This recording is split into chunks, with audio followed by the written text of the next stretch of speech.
Olá, tudo bem?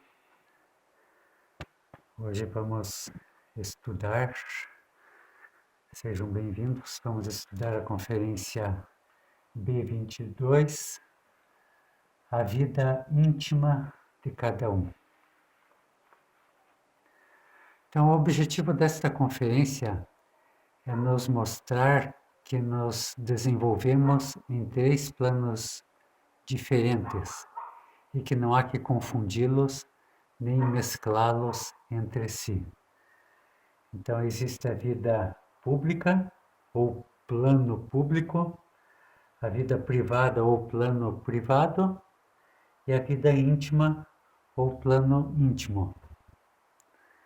Então, são mais 3 tipos de situações em que costumamos meter as patas sem saber que estamos errando.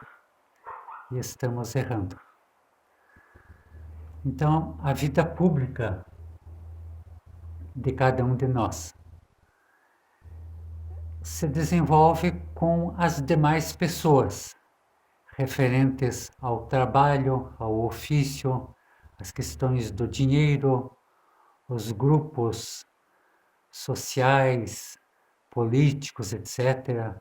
O nosso ginásio psicológico, que é tudo, na verdade, tudo é nosso ginásio psicológico, onde vamos descobrindo nossos defeitos psicológicos.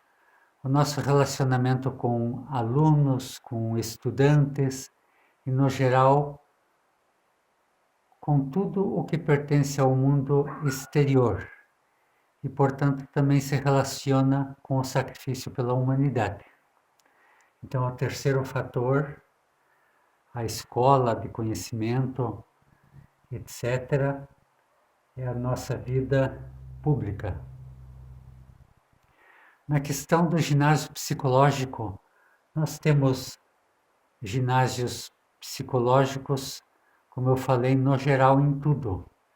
Então, na nossa vida pública, no trabalho, temos ginásio psicológico, onde vamos descobrindo nossos defeitos. Na vida privada, pessoal, também é um ginásio psicológico. A nossa vida íntima, particular, também é um ginásio psicológico. Acontecem muitas coisas onde vamos nos descobrindo. Ao observar esta vida pública, podemos ver também que pertence ao mundo exterior.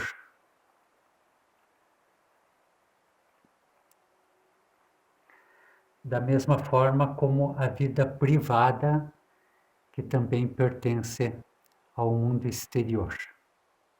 Só a vida íntima é o nosso mundo interior. Bom, então já estudamos a vida pública, agora a vida privada.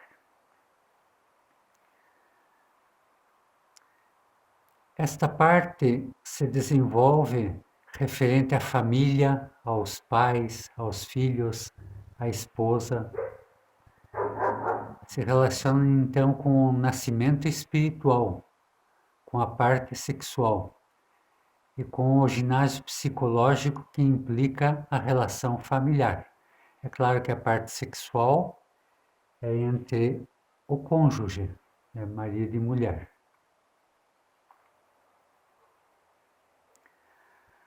Nas distintas coisas da vida de um e no cônjuge, não devem se interferir outras pessoas, nem mesclá-las com diferentes acontecimentos e problemas que vêm da vida pública. Assim como tampouco devemos levar os problemas da vida pública à nossa vida privada. Então, na nossa vida familiar, não precisamos levar os problemas com o patrão, os problemas com a escola, não devemos misturar, levar para dentro da família, né? Desavenças do mundo do relacionamento, a parte social de um bar, por exemplo, de uma cantina, uma lanchonete, o que aconteceu lá de desagradável, não precisamos e não devemos levar para o nosso relacionamento no lar, porque isto faz com que se denigram as relações. E a prática do suprassexo, ela vai se contaminando com fofocas do mundo exterior, da vida pública, com acontecimentos, notícias desagradáveis, o acidente que eu vi cheio de sangue e coisas assim, não precisamos levar para dentro de nosso lar. Estamos contaminando o relacionamento de dentro do nosso lar, por exemplo. E principalmente estaremos contaminando a prática do suprassexo. E, finalmente, a vida íntima de cada um. Então, é todo relacionado com o mundo interior. Então, número 1, exterior, número 2, exterior e o número 3, interior. Então, este é o objetivo principal desta conferência, a vida íntima de cada um de nós.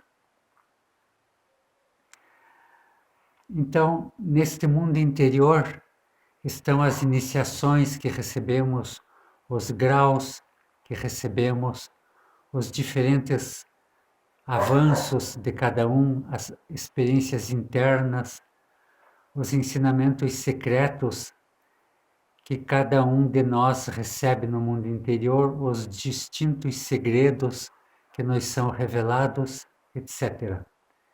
A vida íntima se prostitui quando a levamos à vida pública. E isso é um erro muito grave, que gera muito estancamento.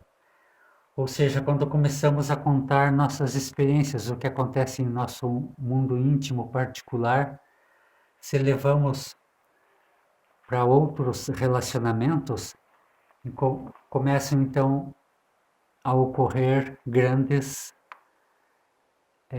desavenças, grandes distúrbios nas relações.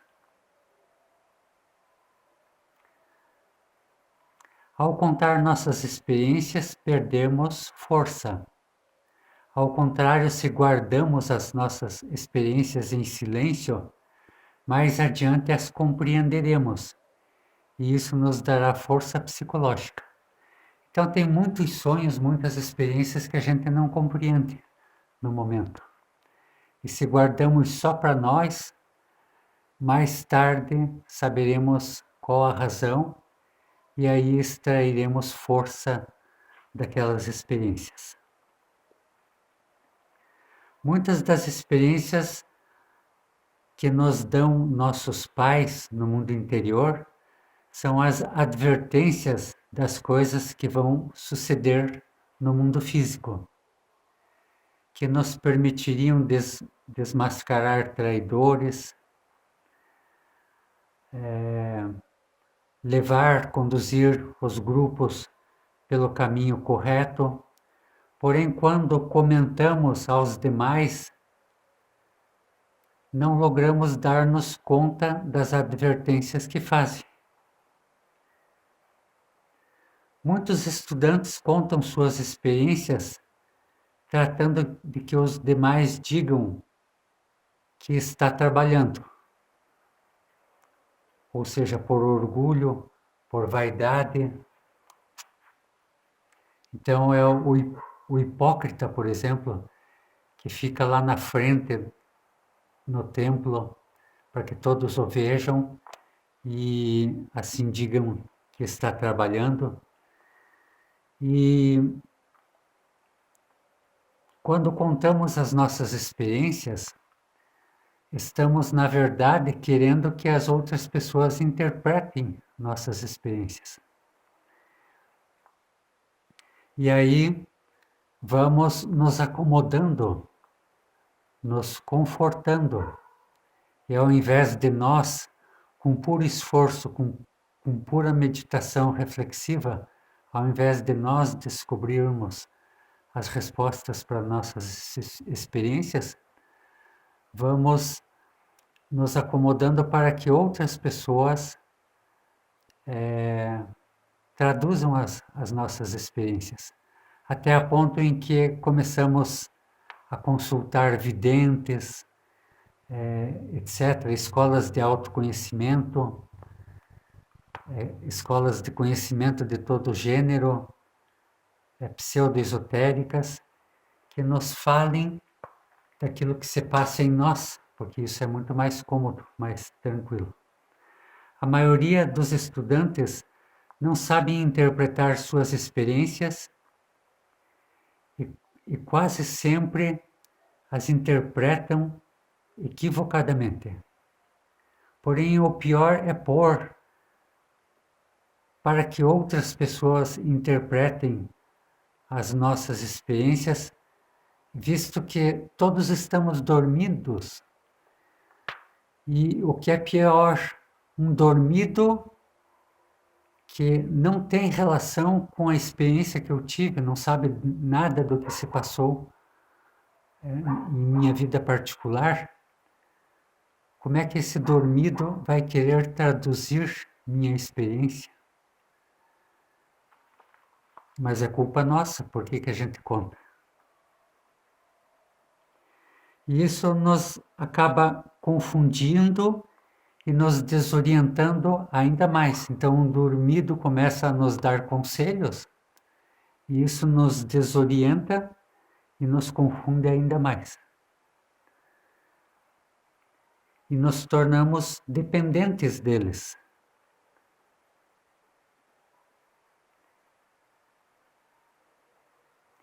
E estamos revelando distintos segredos que nos são só a nós revelados.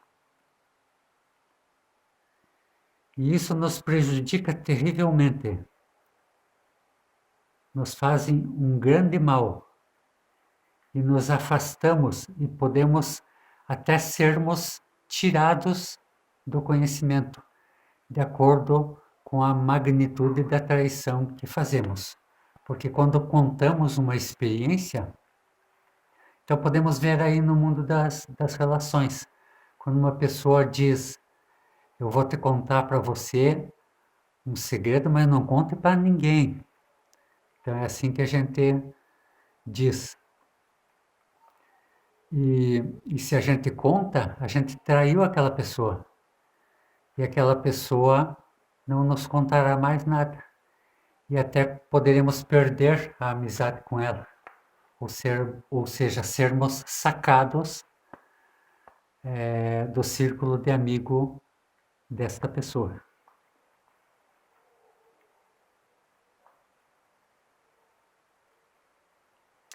E somos, no caso, sacados do esoterismo pela irresponsabilidade, porque somos irresponsáveis, contando nossas experiências. Muitos dos companheiros que hoje em dia estão conosco, mais adiante não mais estarão. Recordemos que a inveja é a mola secreta da ação. Muitas experiências que contamos aos outros vão fazer que nos estanquemos no trabalho, pelas críticas que geram, pelas más interpretações e também por esta inveja que é a mola secreta da ação. Então, às vezes, uma pessoa que não quer mais, já esteja se desinteressando do conhecimento, mas a gente conta uma experiência, ela continua pela inveja. Pois que, como é a mola secreta da ação, essa pessoa continuará, né, com esta ação de continuar no grupo, ainda que possa estar fazendo mal ao grupo, ela continuará, por inveja. Quando contamos uma experiência para as pessoas, podemos tirar essa pessoa do conhecimento. Se a minha experiência, por exemplo, é mais bonita que as que ele vem tendo, então essa pessoa começará a pensar que não serve para o ensinamento, pois que ela não está conseguindo experiências bonitas, magníficas, como as que eu contei para ele.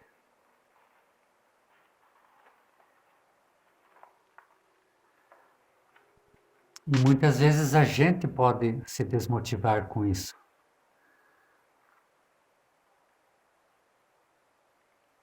As pessoas às que contamos nossas experiências terminam retirando-se porque se consideram fracassados e internamente ganhamos um karma por isto. Então, se a pessoa começa a se sentir que não serve para esses estudos e sai fora, estamos ganhando um karma. E a maioria de nós se estanca por contar nossos sonhos, nossas experiências aos demais. Então ficamos estancados por um bom tempo até que nosso Pai, nossa Mãe Divina, resolva novamente confiar experiências a nós.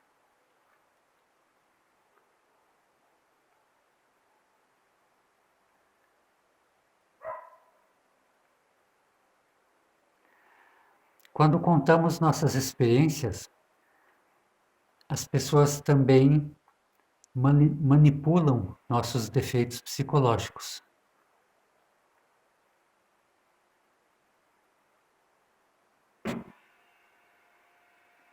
Então, como que eu poderia explicar isso? Se eu conto uma experiência para uma pessoa e ela, por exemplo, tem uma antipatia por mim, então ela vai começar a querer incutir dentro de mim que aquela experiência é nociva. Então começa a haver manipulação de dados, né, de experiências. As experiências não se devem contar, porque se viola um juramento que fazemos com o Padre, com o nosso Pai e nossa Mãe interna, de não divulgar os ensinamentos secretos que recebemos. Se chamam ensinamentos secretos porque o discípulo recebe nos mundos superiores, pelo Pai interno e pela Mãe particular. Por eles nos são revelados. Então, se divulgamos, não voltam a confiar segredos, e aí vem as trevas. O que quer dizer esotericamente uma noite cósmica. Então a pessoa entrou numa noite, fica estancada, não recebe mais nada, e com isso vai desanimando, perdendo forças e pode sair do conhecimento. Muitas vezes ser sacado do conhecimento sem saber que está sendo sacado. Às vezes a pessoa acha que ela mesma está desanimando, mas pode ser o contrário. Então daí vemos, né, a gravidade que é estarmos misturando entre si esses três planos de nossa existência. Por exemplo, quando um homem comenta no serviço coisas que acontecem em sua vida privada, em sua vida íntima, pessoal, entre homem e mulher, o cônjuge, não podemos jamais divulgar experiências entre o cônjuge, entre o casal. É o mesmo caso, como que pessoas dormidas de fora do relacionamento podem interpretar o que está acontecendo entre um casal ou entre as pessoas do convívio familiar. Se eu tenho um problema com o meu filho, com minha filha, como é que um dormido externo vai poder responder pelo que acontece em nossa vida privada? Se essa pessoa, além de dormida, está fora de nossa vida privada, como é que ela pode interpretar? E a gente contando o que está acontecendo, necessariamente, infalivelmente, vão vir as críticas, ou sugestões, comentários, conceitos, né? E que normalmente não correspondem, porque estamos adormecidos. Como é que podemos responder por alguém de um convívio que não participamos? Como é que podemos dar conselhos? Como que podemos querer ser o juiz da questão se não conhecemos os dois lados da moeda, não conhecemos o problema do filho, ou como que o pai pode resolver o problema do filho? O pai tem uma forma de agir dentro da família e a pessoa externa a esta família poderá dar conceitos totalmente distorcidos, fora do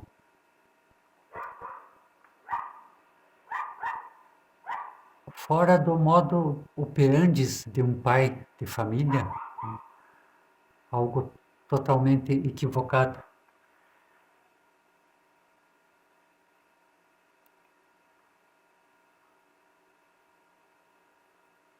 Mesma coisa o que está acontecendo entre um homem e uma mulher. Se levamos para a vida do trabalho, por exemplo, eu estou praticando a castidade com minha esposa. Qual que vai ser a interpretação pelos nossos amigos? Chacotas, deboches, eles são celibatários, porque a pessoa que trabalha com a castidade, ela é interpretada, mal interpretada na sociedade como celibatário, aquela pessoa que não trabalha com o sexo. E é uma ignorância isso, porque celibatário são aqueles que não trabalham com o sexo, mas taxam aqueles que são castos como sendo celibatários, por ignorância, por não conhecer a diferença. Então, muitos religiosos, líderes religiosos, são celibatários, não trabalham com os sexos. Outros trabalham às escondidas, mas muitos que não trabalham. Então, são celibatários, simplesmente não usam o sexo, diferente do casto, que trabalha com o sexo, o suprassexo no caso, mas com a castidade. Então, geralmente, quando levamos questões de nossa vida pública para o meio comum, social, exterior, então vêm os gracejos, vêm as chacotas, os deboches, as críticas, e tudo isso vai prejudicando até a nossa vida privada. E muitas vezes pessoas exteriores ao nosso mundo privado nos fazem crer que nós aqui na vida privada estamos equivocados. E é totalmente errado por darmos voz e ouvidos a pessoas que não convivem em outros planos de nossa existência. Então, aí está o cuidado, né, que temos que ter nesta conferência, com estes assuntos. E surge aí, então, um monte de detalhes para começarmos a trabalhar, coisas que nem sequer conhecíamos que estamos fazendo errado e estamos fazendo errado. Então, é mais um montão de detalhes para irmos eliminando um a um, diariamente. Ficamos assim por hoje, né, nesta conferência. Agradeço a participação. Um abraço a todos e até a próxima. Tchau.